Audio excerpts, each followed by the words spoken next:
Welcome to Getting Your Edge, How to Downsize Your Life, the podcast that helps you with financial, practical, and emotional sides of moving to the next chapter of your life, whether that's downsizing, upsizing, or whatever. Let's dive in with our episode guest today. We have Elizabeth Zelinka Parsons. She's a trailblazer in retirement transition space and an author of the book Encore, a high achiever's guide to thriving in retirement. She's a seasoned lawyer and a consultant with Zelinka Parsons and the co-founder of Encore. She advises professionals on navigating life's pivotal transitions.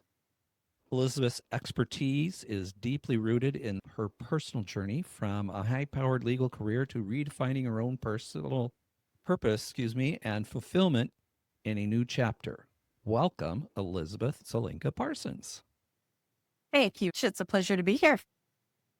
Let's start off with a little background. Elizabeth, tell us about yourself, your career in high-powered law, and writing a book and becoming a retirement transition expert. Sure. Be happy to share that. I have always been one of those high achiever types. When I think back to the very beginning, I was the little kid that was always wanting to get straight A's. I was very acclimated to this idea of climbing whatever ladder you stuck in front of me. Didn't always ask if I wanted to even be on the ladder. I just climbed. And I found myself ultimately after college, I was working full time. I went to law school at night at Georgetown. I ended up landing a job at a very prestigious Wall Street law firm. And all of that felt and was an exciting accomplishment. And it took an incredible amount of work. But I was so used to that redlining and working hard that I slotted straight into law firm life in Washington, D.C. and was, before I knew it, working 80 hours a week nonstop without questioning any of it. And after about 10 years of that, I also was at a stage of life where I started a family. And one day I realized I've got 2 small kids and I'm paying a lot of other people to live my life for me so I can go to work and make money so I can pay a lot of other people to live my life for me. I made the difficult decision to leave my career, leave DC, and reinvent myself so that I could be a more present parent. I make no judgment about anybody else who's decided to blend those 2 challenges together because I admire it. I just could not find the right balance. And so the funny thing about that decision is that everyone thought I'd lost my mind with, what are you doing? The explanation I gave was, oh, no, it's fine. I'm just front-ending my retirement. I'm just going to take 5 or 10 years from that chapter I'm going to call retirement and live it now. And then I'll make more money later. I need the time now. I've got enough money to get me by and find my feet, and I'll be fine. Off I go to Tucson. And once the euphoria of the move wore off, I suddenly realized that I had completely lost my identity. I had completely lost my sense of how to live life. My life structure made no sense to me. I was a terrible relaxer. I could not introduce myself without making reference to what I used to do for a living because I had no idea who I actually was without that career as a defining point. I really was not prepared for the lack of mental stimulation. I loved being a mom, but that was just using a very small part of who I was. There were many blind spots associated with that decision, and it was a difficult thing for me to work my way through. It was several years really soul searching and reading and learning and trying to understand these things about identity and what makes a well-lived life and what is it to thrive and all of those things that I'd never stopped to ask myself before I could start recomposing life with some intention and with a thought to what a designed life would look like. Eventually, I did do that. And as you can see, I managed to really reshape a professional life around that work. And I've been doing it 15 years, worked with hundreds and hundreds of people who later in life typically found themselves at that same inflection point, struggling to find their feet. Ultimately, I wrote the book because as I would mention what I did professionally to people, they would invariably say to me, I know 10 people who need to talk to you. It struck me, my goodness, this is a veritable epidemic out there. I thought I've learned a lot, and I think I could really help give people a framework for why it's hard and what some of the tactics and strategies are you can use to navigate it and create something spectacular next. So that's a little bit of a long answer, but hopefully enough truncated story to give you the high points. I find that fascinating and oddly enough, almost identical to my daughter's. She Really? went to William and Mary Law School. She worked in DC for a while and then went as an AUSA and retired about a year ago because she has 3 children. Yeah, And exactly. so now she's trying to decide what she's going to do with the rest of her life. It's amazing. Can you give us a personal story or an experience from your career that shaped your views on this? Did you have any when you walked out the door on transitions, or did you just walk out the door and then suddenly go, now what do I do?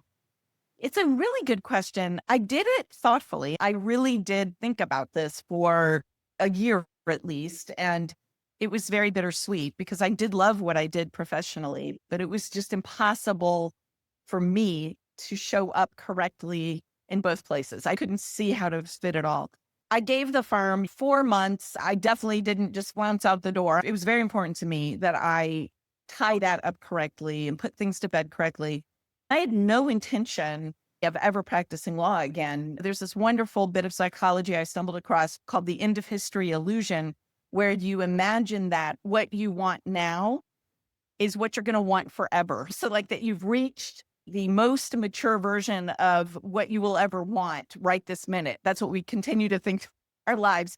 So, of course, one of the blind spots I had was that somehow like my life would forever be defined by those current circumstances. And of course, that makes no sense when you analyze it. 15 years later, my kids are like, could you find something else to do besides be our mother, please? And so I ultimately did recharge my career. I do legal works to this day. I have a very different practice in Tucson. It's wonderful alongside this other professional life. So I think what I couldn't appreciate is what a rich mosaic of opportunities I could create for myself going forward. I'd been on such a one-track lifestyle, school, law school, legal career. You have this misunderstanding that everything the rest of your life is going to be monolithic instead of a lovely array of different complementary things. That was a discovery I made, and it's been probably the richest discovery of all. I had no idea that I should even imagine it, if that makes sense. Wow. That's just wonderful. Prior to retirement, what steps should a person who's getting ready to prepare themselves for their next journey, what are you suggesting they do? I would say there were 2 big picture aspects to it. I think to some degree, we all become very identified with what we are doing professionally. We put a lot of our time, energy, and skills into that. And then we as humans like to belong to things. And so we end up feeling part of the career, profession, employer, firm, whatever it may be. And so there is an identity bridging that has to happen. I mention that to people and everyone nods. Yes, I see what you mean. I think I do identify in some way with what I've been doing. So that's a big picture project. And I'll get into the details of how you could think about it. The second is this restructuring. For most of us, the career during those years defines how we live. It is the big thing around which the rest of our life has to work. We fit in our social lives. We fit in our family time. We fit in, if we're lucky, hobbies. But work is that non-negotiable part. When you just pluck that out of the middle of the scaffolding, everything goes, there's no organized result. So I always say to people, you want to think about your life structure before you pull the career right out of the middle of it, wake up on Monday morning when you no longer work and go, now what? That's not a great place from which to design an empowered life. With the identity bridging, I always remind people that we as humans are very motivated by creating communion, feeling a sense of cohesion, having routines, and a sense of agency. Work gives us all three of those things. And you've got to recognize that you need those in your life in the new chapter. So figuring out a way. So can you go over just a little bit again, that idea of identity? What did you call it? Identity Bridging. Yeah. bridging. I love that term. Yeah, because it is a process. But when people say to me, how do you do it? I talk about there were three sort of motivational properties that our identity is tied to, and the sense of communion, a sense of agency, and a sense of cohesion. Communion being the people we feel we belong with, agency being that sense that we can make things happen in the world. Cohesion is the routines and patterns we live. It turns out we need that to feel good. Work is almost always a huge provider of at least part of those things. So one way to think about bridging identity is to think intentionally about where will I get my communion? How will I create my agency? And what's cohesion look like in this new world I'm going to live in? What are the new patterns and routines? What does a great day look like? When do I want to be mentally sharp? When do I like to be physically active? When do I like to be social? Really think about creating a structure for your day, because you're now going to create that. Work doesn't give it to you anymore. When I work with people, we explore those questions, and beginning to create answers begins to give them the content for designing what they're going to be living. And it gives people such a sense of comfort to have some structure around. It's all iterative, but it's like, where do you start? And this gives you somewhere to start. And all the better, to Dennis's question, if you can start it before you retire, because you're going to have a great pathway starting to build, so that when you actually walk out the door, you've got a lot of this already working for you. Did you go through that process yourself, or was it haphazard, a mystery that was discovered? Oh, it was discovered. I was wandering around lost. I literally remember asking myself, what has happened to me? I used to be this person who could make stuff happen, and I was confident. I thought it was just going to be like this awesome mix of yoga and finger painting with a little wine and entrepreneurship.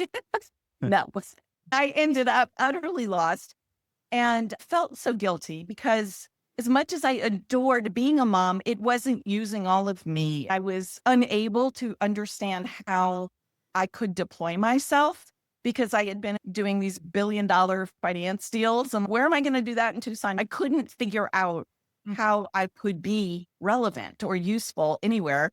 What I finally did was get so desperate that I had to start self-educating. I had to start reading books I never would have read. I was like, how am I going to figure this out? I cannot stay this way. I took a very intentional approach to it. It's like I went into problem-solving mode, which for me is educate myself, take a zillion notes, and look for the patterns, and then what can I get into action on? And that's literally how it all started. Do you recommend that if people are thinking about retiring, regardless of what someone's career is, removing it from the center of their life, there's a withdrawal? I'm a kind of a jack of all trades, so I have a few things I've been through. Every single time, it's like there's a piece missing until it's not. Would you recommend people begin journaling to outline what their day currently looks like, how much time is spent here, and then remove that? Sounds like you've put the roadmap together so that other people don't have to. We're definitely going to write for your book on our podcast. Sure. Yeah, there's definitely a great framework in there to get that kind of thinking going. And I think you're right. I also think when you leave something that's been important to you and say goodbye to it, no one ever uses this term, but there's a little bit of grieving, even if it's exactly right. I made the choice to leave. I was aware that I could not sustain my life the way it was structured. And I was like, goodbye, old friend. But it made me sad. I used to belong there, and these people have been my colleagues and friends, and I know how life works there. So saying goodbye to all that's sad. But I think nobody ever talks about it with retirement because everyone around you is like popping the champagne cork. And the person retiring's like, Yeah, the people right, who aren't retiring are saying, hey, exactly. celebrate. And like, I think there's some of that. And then the idea that you're taking this enormous piece of time and energy, right? And saying, okay, I used to be working from 8 to 6 every day. Now what do I do during those hours? It is a reallocation of attention and energy to new things. One of the things I work with people on is to really divide their life into the areas that matter to them. I have a framework for this in the book. For example, most people would say, I wish I had more time to devote to my health. I would be out walking more or doing this or that exercise, or I'd be with these groups of people or eating better, whatever it is. That stuff takes time. It takes energy. It takes planning. And suddenly the opportunity's there to allocate more time to that. Similarly, relationships are a huge one. People are always saying, I just don't have enough time to see my friends or even my close family, my peripheral family, my neighbors. Let's think about what now is possible. It's the act of actually planning and allocating time to areas in life that you care about and that you want to enrich and you want to make more robust. And it's really interesting as people start to do that, they can see, wait a minute, I'm not going to be bored. I'm going to be thriving. I'm going to be really building these parts of my life out in an intentional way. We spend time looking at what are the new opportunities for engagement and purpose and meaning. What are the things you have never gotten to do that you want to do? We get into that, and that's fun. I see this as a grand opportunity, much more like a graduation into more. The minute you put that frame around it, you're like, whoa, the world's my oyster. And what happens with those people who don't make this connection, that they have all this extra time, but gosh, what do I do? Yeah, not necessarily knowing any of these people firsthand, because I like to say my clients tend to thrive pretty successfully just because they put the work in.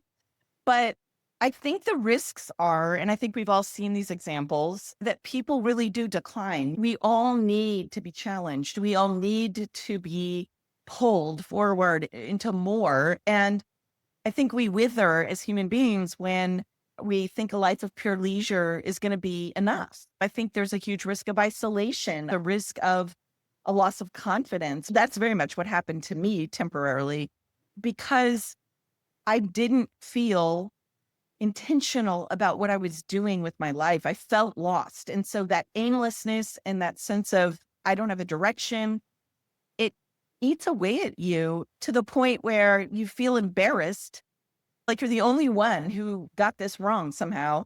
I've heard that a lot from my clients. They think they're the only ones feeling squeamish about this. I'm like, oh no, everybody feels squeamish about this. And suddenly it's like a relief to realize, oh, it's so normal for this inflection point to be this challenging because it's so comprehensive. So I just think if you take the leap, I'm sure there are a percentage of people who figure it out and maybe they even enjoy base jumping out of life. They find that exhilarating. Most of my clients find it terrifying and scary enough that they would say they are struggling to access this same agency that they had when they were full flight in their careers. I know my uncle was a perfect example of what you were talking about. He worked for the city of Phoenix. As he got closer to retirement, that's all he could talk about. He was a very vivacious, active man. He retired. And we had moved up here, so I didn't see him for about a year. He showed up here with my aunt, and he had aged a decade. It's And amazing. he had to go up and take a nap and just sat around.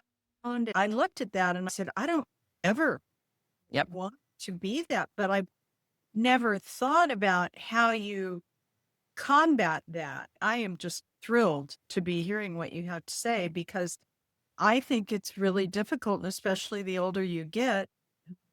We have clients who retired and sat down in the recliner and didn't get up again. And suddenly you're having to help them move to a senior care facility, and it's not fun. It's not pretty. It's not a good way, in my opinion. Maybe some people like that. I don't. No, I agree. To me, we're here to live, and life is about purpose and challenge and contribution. Of course, we all enjoy some leisure mixed in there, but I don't think leisure has a lot of meaning if it's not intention with effort of some kind. Right. It can be effort we love, but effort nonetheless. I've never known a human to be thriving in a life of pure leisure. It's not what we're built for. So I think we've been sold a bill of goods in a way, not intentionally, but just all the messaging around retirement is, oh, once you have enough money, you're set. Like, you don't need to figure anything else out because you're just going to be playing tennis and golfing and on some sailboat somewhere. And oh, that is a complete bill of goods. Right. That is not what makes life meaningful. And you can ask anybody after about 2 or 3 months of that, it's like, this cannot continue.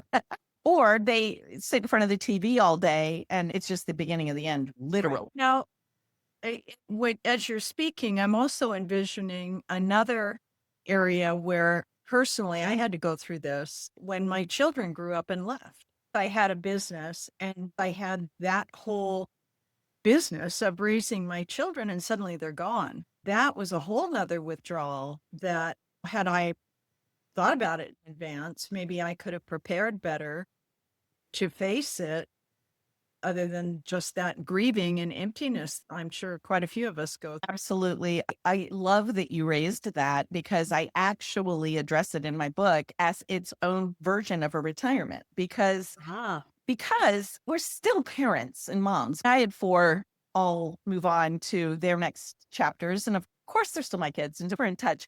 But my goodness, my role changed dramatically. And it is never something anybody really spends a lot of time thinking about, but it's a massive change. And it's often, interestingly, happening in and around the same time that some of my clients are retiring. They're both retiring from huge careers and also beginning the process of launching their children. It's a double whammy. Middle adulthood was all about go and kids this and kids that, and I barely look up to see what time it is half the time. So what kinds of mistakes have you noticed that retirees have done that leads to an unfulfilling transition in retired life? Yeah, it's a great question. I would say it has to do with mindsets and not embracing new mindsets from the ones you probably relied on as a full-time professional. For example, I talk a lot about this in my book, but also with my clients. You have got to become a creator, not a reactor. Those 2 words have the identical letters in them. But reactor is you get up, you go to work, open your computer, and there's a stream of stuff coming at you to deal with. And that is the way it is. You react all day to the agenda of work. If you expect life to continue to stream an agenda at you after you retire, you are going to be bored and confused because you're going to just sit there and look for email. There's nothing coming. You've got to create the content of your life. The minute people bring that one mindset into focus, you can see the shift. It's, oh, you're right. I'm the one who's going to design my daily agenda. I'm the one who's going to plan my week. How juicy and fun is that? But it's not juicy and fun if you're expecting to react to things all day. So that's one. Another one is to need to be certain about outcomes. In working life, we are paid to get things right. And there's a mindset around, I need to analyze things. I need to be careful. I can't take wild experiments. I need to know how we're going to get this done. But when you are exploring new pathways, it is way better to bring an experimental mindset forward. Try things. And it's fine if something doesn't go the way you think it will. It's just a data point. In fact, experiments don't succeed or fail. They just give us data. So I remind people, don't analyze your ideas to death. Don't criticize them to death. If you have a sparky thought about maybe I'll write a book or start a podcast, why not? What do you have to lose? Go give it a try, experiment, And don't burden the idea with the need for it to succeed. You're not 23 anymore, and this isn't like a make it or break it moment. You can just try it and have fun. And I think when people embrace that mindset, it becomes a fun adventure instead of this high risk, oh my gosh, it's going to be mortifying if this doesn't work out the way I think it is. It's hard to set that work mindset down where it did matter a lot to get things right. Those are a couple of areas that I would say are pretty easy pitfalls for people to step into if they're not getting out in front of those mindsets and trying to build that new muscle and think of things differently. Do you I can find that think of people things that are were insecure with that idea of taking the risk of stepping outside of their comfort zone? Oh, absolutely. It's always uncomfortable. Comfort zone is a big term I use in my book too. I mean, we love our comfort zones, so they're comfy. Usually by the time someone's leaving a career, they have a huge sense of mastery over their role. They know what they're doing. So when you have to step into a world where you're a student again, or you're going to not be good at something for a little while, it's not that fun, especially if you're a person who enjoys feeling confident, as many of my clients are. So I remind them, don't judge yourself as if somebody wants to learn to play the piano, don't judge yourself as a pianist in the early days. Judge yourself as a student of the piano. Inhabit that role and be the best darn student you can be. Don't worry so much about whether you're good yet. That will come.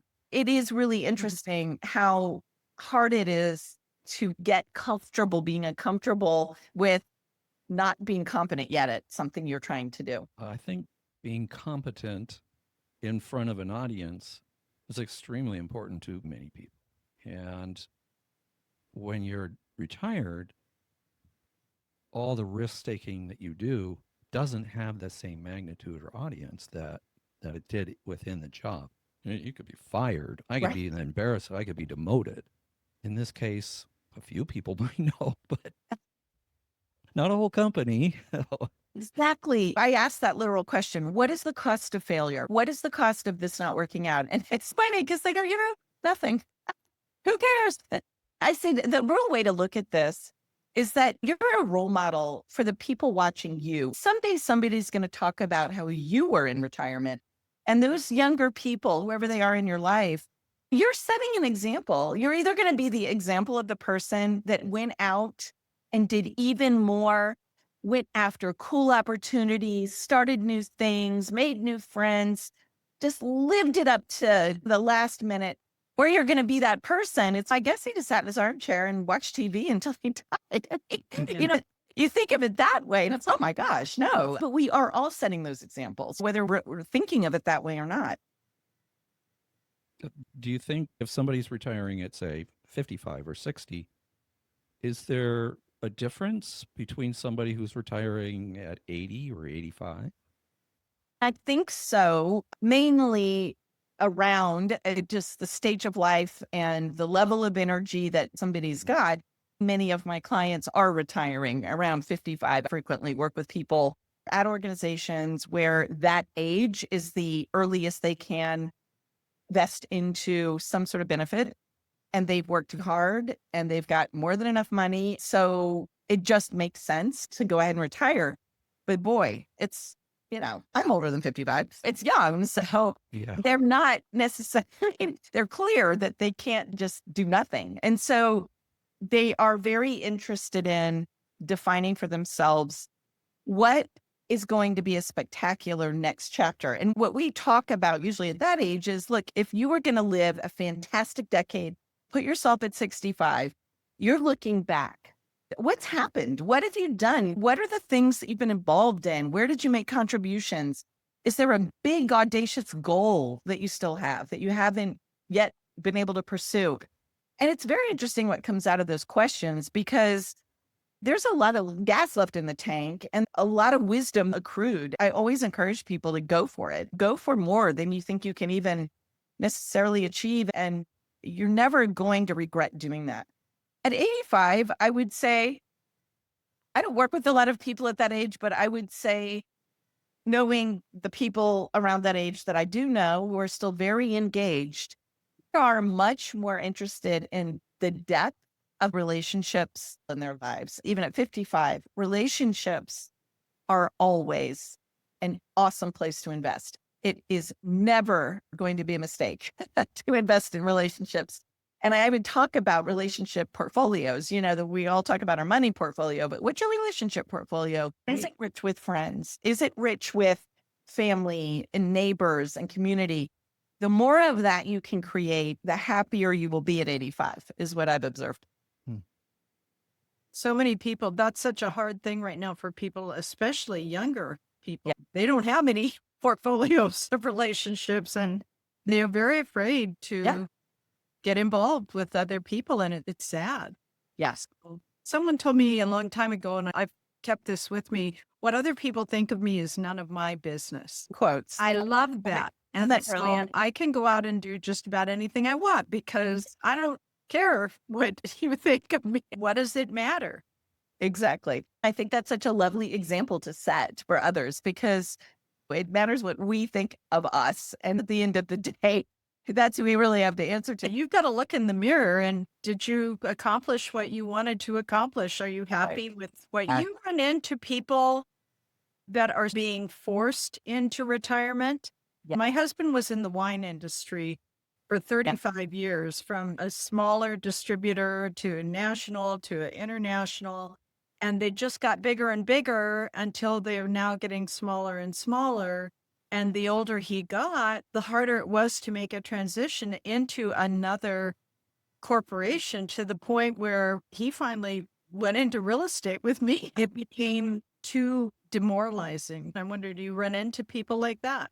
Absolutely. It's very common in a number of industries now for the general culture to be leaning younger. And so as much as I think of the legal industry 20 or 30 years ago, the idea of retiring at 55 would have seemed like utter madness. Now it's really common and often not optional. There can be extra negative emotion to process when you feel forced into something like that, when you are still very productive, contributive, and still enjoying it. So we do occasionally work with people coping with feeling rejected by the context they have committed their lives to. There's extra process there. I always remind people the way things end often colors the way we see an entire experience. Think about a marriage. Somebody can have a 20-year marriage or 20 years of great marriage, 5 years of really bad, terrible divorce, and the whole thing is just yuck. And so I remind people, look, don't let the way this ends color the whole thing. You've had a spectacular career. You need to drive this narrative. You need to frame it for yourself in the best and most productive way you can. Who cares what the choice or the impetus was? At this moment in time, you are going to choose to leave positively, powerfully, on top, stepping into the future. That's the way you want to leave this thing. And it just makes sense. But it's very easy to fall into the trap of being angry and then letting it embitter you toward what was really a pretty awesome career. I find I always try to help people avoid that because I feel like it's a shame. It's a sadness to me that just this small period of time could color the whole thing. Now, you're in Tucson, but do you have people coming to you from all over the country? How do you deal individually with them? Do you have Zoom meetings? How do you run your business beyond the book? So we do a variety of different programming. Our longest standing and most premium work is 2 days with one person going very deep into their circumstance and helping them create a plan for their future. We continue working with them as they implement that, sometimes over a year or two. That's a very high touch. Typically, those people come and work with us in Tucson. We've worked with people all over the world. Sometimes we'll meet people from Asia, in Hawaii, or we'll meet people who work in European companies in Europe. But for the most part, people will come to Tucson, or when we were in Santa Fe, people came to Santa Fe to work with us. We also are now doing group programming quarterly. We always work in resort environments. And a person's got to be comfortable coming to a group session. It's a sort of 2.5 day seminar workshop situation. What I enjoy about those, and I think people like, is that they're going through this with a cohort. So they can really build a community of people going through something similar. It's interesting to see how those relationships end up being supportive across this whole transition. And then, yes, we also have Zoom-based programs for people that say, I'd love to engage in this deeply. That's usually done over a full day or split into two, depending on the client's preference. It's very similar material, just virtual and more convenient for people. Sometimes we're happy to accommodate it. I love being in a room with someone, but sometimes that's just not very convenient. We have tried to create versions of this work over the years that can accommodate people's different needs, different tolerances for expense and those kinds of things. You find that there are cultural differences or even gender differences in the expectations or thoughts about what retirement is? It was such a good question. 5 or 6 years ago, we had not worked much with anybody internationally. And I was very curious about that myself, that very question, like, is all this going to translate culturally? And what is interesting, because what we're really dealing with most fundamentally is the human side of this, it fully translates. Some of the more practical opportunities and methods of implementing ideas are obviously shaped more by their local regions and relationships. But that's fine, because what we're really there to do is help people get out of their own heads what it is they really want for themselves. We facilitate this work with them. Everything we do comes from them, and then we help them shape it into action and support their actions. I literally had that very question, but have fully convinced myself after many experiences that we humans are all grappling with the same stuff. What's the Yeah. youngest person that's come to you to help plan this out? I think the youngest person we have worked with was, occasionally it's people who sell companies, and they're slightly different people, right, than like a long-term 4-decade professional, but they're just as intense in their commitment to what they've just done. And they've been working toward this exit, and now they've sold. There was somebody in their 40s, who might have been late 30s, that we helped with that transition and just thinking about, what does this next year look like? Is it just a sabbatical where you can reflect on what you want to do next, and then some ideas and pathways for what that might be? Because he obviously wanted another. But in the professional context, we've worked with people as early as 50 who knew they were going to leave at 55, big long-term planners, wanted to get way out in front of this so that by the time 55 came, they had been building into this, new future. For some, that would be way too far out. They wouldn't be able to really get serious about it. But there are people who want to be 4 or 5 years ahead of it. Most people are comfortable 18 months to a year out. That's the most common.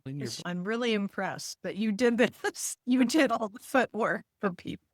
If someone just buys your book, what can they expect? Is there a workbook or anything that goes along with that? There is not yet a workbook. I've been asked that several times and seriously thinking about working on that.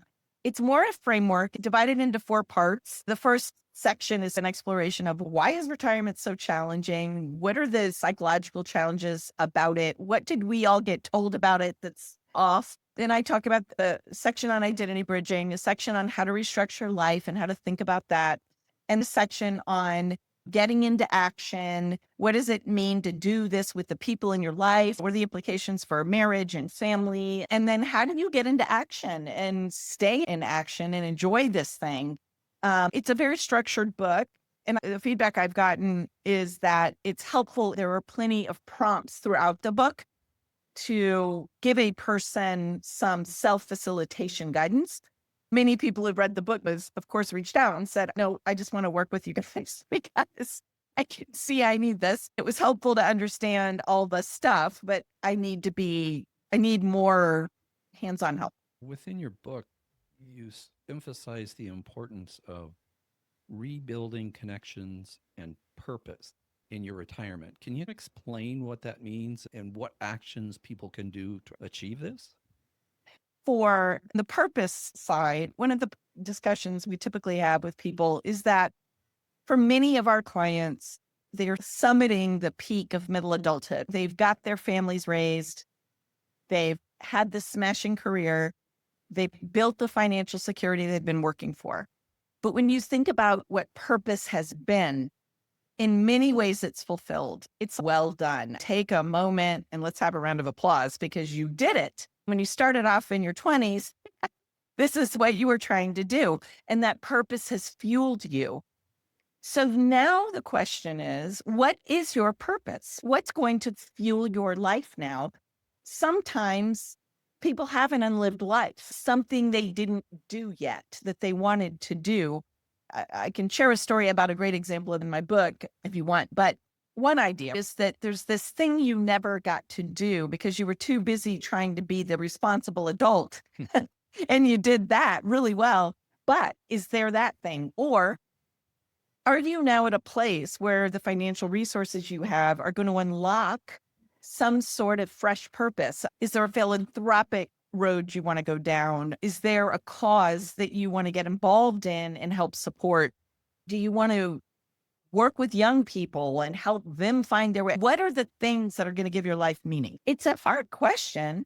But what I think is true for most of our clients is that they've checked the box on one of the major life purposes they had. And not that it won't continue in some way. We all still are there for our families and things, but it's not the same level of fuel. In the process of redefining purpose, I remind people that these new pathways of purpose are going to provide all kinds of rich opportunities to create relationships with human beings that are going to be meaningful in your life in a new way. One of the big complaints about this stage of life is, where do I meet people? How do we meet people? We could meet people when we were raising our kids. I met people at work. Well, you've got to move down these new pathways and you're going to find the people who have these shared interests, these shared passions. That's where you find them. So to me, they go together. One feeds the other. In the exploration of these new pathways, new people pop up with new ideas, new inspiration, and they take you off in fun directions you would have never thought of on your own. So I see them as a very synergistic set of goals. From your experience as a dedicated professional to your business and now your law work, and then now as a consultant, what advice would you give to somebody who's contemplating retirement? I think what I would primarily say to them is, as they contemplate it, are they excited? Are they nervous? Are they worried? Assuming they need advice and therefore they're perhaps worried, I would say, first of all, you are not alone. And everybody feels this way. Go find people who've either been through this already, find role models who are living a chapter after a big career that you admire, that you think is interesting and fun. Get their advice, get with them, and get with people. Use this as an excuse to get out there and start getting advice and finding, who else should I be talking to? Explore, use it as an excuse to do that. You almost cannot go wrong if you do that. And if I were just going to give people one to-do item, it would be that. Get out there.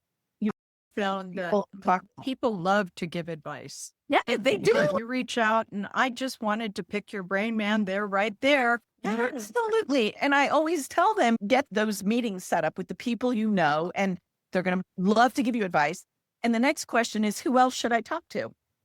Boom. There you go. You've got a warm introduction to somebody who's probably got something relevant to say.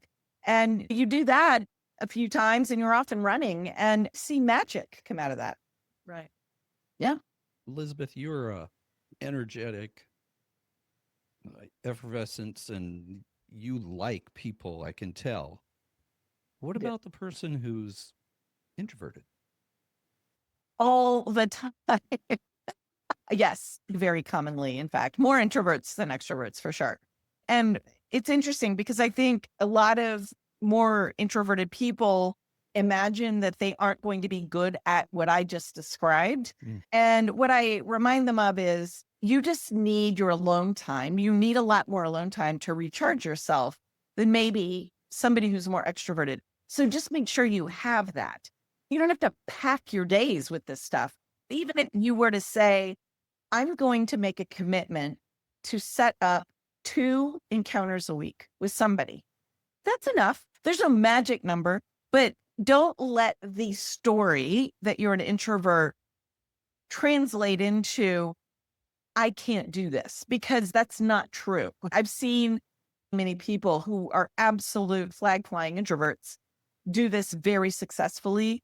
It's all about right sizing it and making sure you are protecting the time you need as an introverted person to recharge your batteries the way you like to, which is probably on your own.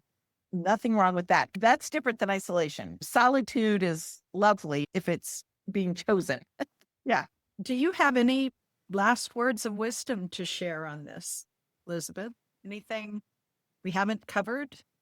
I guess my last comment is really to think about this. Why shouldn't this be the most spectacular? Why shouldn't this be the most spectacular chapter of your life? A lot of people start to imagine it's the beginning of the end. And I'm like, this is the beginning of the best thing you're ever going to live. Why wouldn't it be? You've got the wisdom of experience, some financial security, control over your time. You have relationships, you know how the world works, who you are, what you're good at. Why wouldn't you be able to put that together and create something truly spectacular? That's a fun idea. I would just leave everybody with that thought, that don't discount how wonderfully rich this can be just because we're all stuck with that bad word, retirement. Ultimately, it seems it's self-empowerment. Yes. Take control of your life. Yep. Choose the path, and it might be a windy path. Yep.